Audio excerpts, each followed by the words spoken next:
Assalamualaikum warahmatullahi wabarakatuh.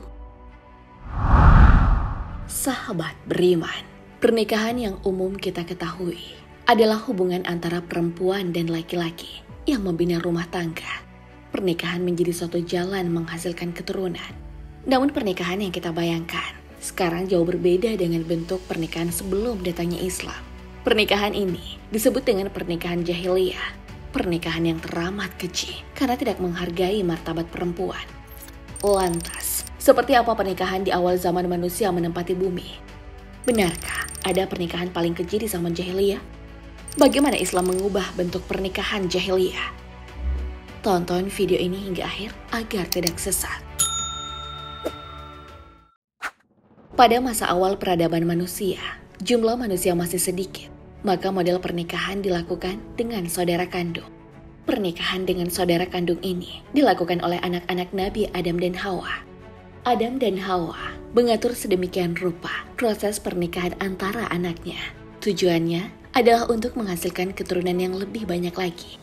Said Muhammad Hussein Tabatabai yang merupakan penulis tafsir Al-Mizan menuliskan, pada waktu itu karena hukum larangan pernikahan saudara-saudara atau kandung belum diturunkan, mau tak mau pernikahan dilakukan sesama saudara. Generasi manusia tidak dapat dipertahankan dan lestari kecuali melalui jalan ini. Ibnu Katsir mengemukakan dalam Qasas Al-Anbiya bahwa setiap kali mengandung, Hawa kemudian melahirkan dua anak kembar, laki-laki dan perempuan. Adam diperintahkan untuk menikahkan anak laki-lakinya dengan putri dari kembaran anak laki-laki yang lain, dan seterusnya. Ini berarti Allah Subhanahu wa Ta'ala telah memberikan petunjuk agar manusia terus melanjutkan keturunan. Namun dalam kasus Nabi Adam ini, yang dibolehkan adalah pernikahan silang, bukan dengan saudara kembar yang lahirnya bersamaan dengannya. Karena juga tidak dihalalkan menikah dengan saudara kembarnya sendiri. Kemudian, semakin bertambahnya jumlah manusia, pilihan antara laki-laki dan perempuan pun makin banyak. Hingga kemudian pernikahan sesama saudara pun tidak dibenarkan. Bahkan pernikahan sesama saudara sepersusuan juga tidak dibenarkan. Dalam kajian sosiantropologi, hubungan sedarah itu disebut incest. Syariat menikah dengan saudara kandung itu diperbolehkan sebelum datangnya Rasulullah Muhammad SAW. Sejak Rasulullah SAW diutus, ketentuan menikah dengan saudara sedarah itu dihapuskan mutlak. Hal ini sejalan dengan firman Allah Subhanahu wa Ta'ala. Diharamkan atas kamu menikahi ibu-ibumu, anak-anakmu yang perempuan, saudara-saudaramu yang perempuan. Al-Quran Surah An-Nisa ayat 23. Pernikahan sedarah pun akhirnya punah. Orang-orang kemudian mencari pasangan dari keturunan orang lain. Akan tetapi, setelah zaman Nabi Adam alaihissalam yang membolehkan menikah dengan saudara sendiri, ada zaman di mana bentuk pernikahannya lebih kecil. Apakah inilah yang disebut pernikahan zaman jahiliyah? Kamu mungkin tidak pernah membayangkan betapa kejinya pernikahan pada zaman jahiliyah. Imam Bukhari meriwayatkan melalui istri Nabi Muhammad SAW, yakni Aisyah radhiyallahu anha, bahwa pada masa jahiliyah dikenal ada 4 jenis pernikahan. Yang pertama, pernikahan yang dimulai dengan pinangan kepada orang tua atau wali, membayar mahar dan menikah. Model pernikahan ini sama saja dengan pernikahan di zaman sekarang. Yang kedua, pernikahan di zaman jahiliyah ini sungguh bikin geleng-geleng kepala, di mana seorang suami memerintahkan kepada istrinya untuk menikah dan berhubungan seks dengan lelaki yang lain. Hal ini dilakukan ketika sang istri telah suci dari haid. Kemudian, apabila telah hamil, maka istri yang tadinya sudah berhubungan intim dengan pria lain kembali untuk digauli suami sahnya. Hal ini dilakukan supaya mendapat keturunan yang baik. Sungguh di luar nalar, bukan? Kemudian bentuk pernikahan zaman jahiliyah yang ketiga lebih aneh lagi, di mana sekelompok lelaki kurang dari 10 orang kesemuanya menggauli seorang wanita, dan apabila wanita yang telah digauli oleh 10 lelaki tadi hamil kemudian melahirkan, ia memanggil ke 10 lelaki tadi. Wanita hamil kemudian menunjuk salah seorang yang dikehendakinya untuk dinisbahkan kepadanya nama anak itu. Salah satu dari 10 lelaki yang ditunjuk tidak boleh mengelak. Lalu bentuk pernikahan zaman jahiliyah yang keempat adalah hubungan seks yang dilakukan oleh wanita tunasusila. Wanita tunasusila ini adalah sebutan bagi wanita yang menyerahkan diri pada banyak laki-laki. Penyerahan diri ini dilakukan untuk memuaskan seksual di wanita. Di zaman dulu, Para wanita tunasusila ini memasang bendera atau tanda di pintu-pintu kediaman mereka.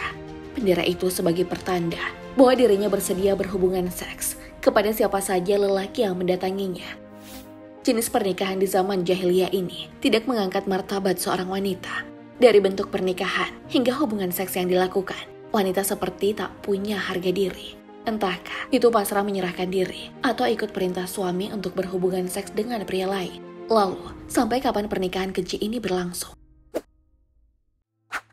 Pernikahan setelah agama Islam datang mengangkat derajat perempuan. Islam datang, kemudian melarang segala jenis bentuk pernikahan zaman jahiliyah, kecuali cara yang pertama. Cara pertama tetap dilakukan model seperti sekarang, yakni adanya proses lamaran terlebih dahulu. Namun 3 model pernikahan di zaman jahiliyah dihapuskan. Pernikahan jenis itu cenderung merendahkan perempuan. Risalah agama Islam yang dibawa Nabi Muhammad SAW mengangkat martabat perempuan. Perempuan mendapat tempat terhormat dan meningkatkan perannya di ruang publik. Syariat pernikahan disampaikan oleh Nabi Muhammad SAW untuk menjaga dan melindungi jiwa dan raga perempuan serta martabatnya. Nabi Muhammad SAW juga memberi contoh bagaimana beliau dengan istri-istrinya mempunyai hubungan yang sungguh terhormat dan agung. Nabi Muhammad SAW telah mengajarkan bagaimana memuliakan istri. Rasulullah SAW bersabda, orang mukmin yang paling sempurna imannya adalah yang paling baik akhlaknya. Lelaki yang paling baik di antara kalian adalah yang paling baik terhadap istrinya. Hadis riwayat Tirmizi dan Ibnu Hibban. Apa yang dilakukan Nabi Muhammad SAW kepada istrinya menjadi contoh kepada umatnya. Contoh yang menjadi bukti bahwa belum ada seorang pun yang dapat menghormati wanita seperti yang pernah dilakukan Nabi Muhammad SAW. Belum ada seorang pun yang dapat mengangkat martabat wanita ke tempat yang layak seperti yang dilakukan oleh Nabi Muhammad SAW. Nabi Muhammad SAW dan ajaran Islam yang dibawanya benar-benar memuliakan perempuan. Di dalam Al-Quran juga dijelaskan perintah menghargai hak perempuan. Allah Subhanahu wa Ta'ala berfirman, dan jika kamu takut tidak akan dapat berlaku adil terhadap hak-hak perempuan yang yatim, bila mana kamu mengawininya, maka kawinilah wanita-wanita lain yang kamu senangi, 2, 3, atau 4. Kemudian jika kamu takut tidak akan dapat berlaku adil, maka kawinilah seorang saja, atau budak-budak yang kamu miliki. Yang demikian itu adalah lebih dekat kepada tidak berbuat aniaya. Al-Quran Surah An-Nisa ayat 3. Agama Islam juga memerintahkan agar berlaku adil terhadap perempuan yang menjadi istrimu. Allah Subhanahu wa Ta'ala berfirman, dan kamu sekali-kali tidak akan dapat berlaku adil di antara istri-istrimu, walaupun kamu sangat ingin berbuat demikian. Karena itu, janganlah kamu terlalu cenderung kepada yang kamu cintai, sehingga kamu biarkan yang lain terkatung-katung. Dan jika kamu mengadakan perbaikan dan memelihara diri dari kecurangan, maka sesungguhnya Allah Maha Pengampun lagi Maha Penyayang. Al-Quran Surah An-Nisa ayat 129.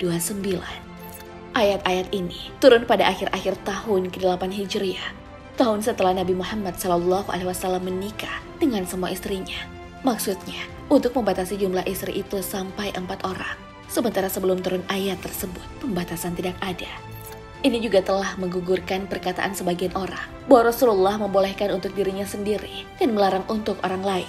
Kemudian turun ayat yang memperkuat diutamakannya satu istri dan menganjurkan demikian karena dikhawatirkan takkan berlaku adil. Dengan penekanan bahwa berlaku adil itu tidak akan disanggupi. Sahabat beriman, entah bagaimana nasib para perempuan andai kata Islam tidak mengatur pernikahan yang menghargai martabat perempuan. Tidak sanggup membayangkan bagaimana jadinya perempuan jika pernikahan di zaman jahiliyah masih berlangsung sampai sekarang. Wallahu a'lam bishawab. Assalamualaikum warahmatullahi wabarakatuh.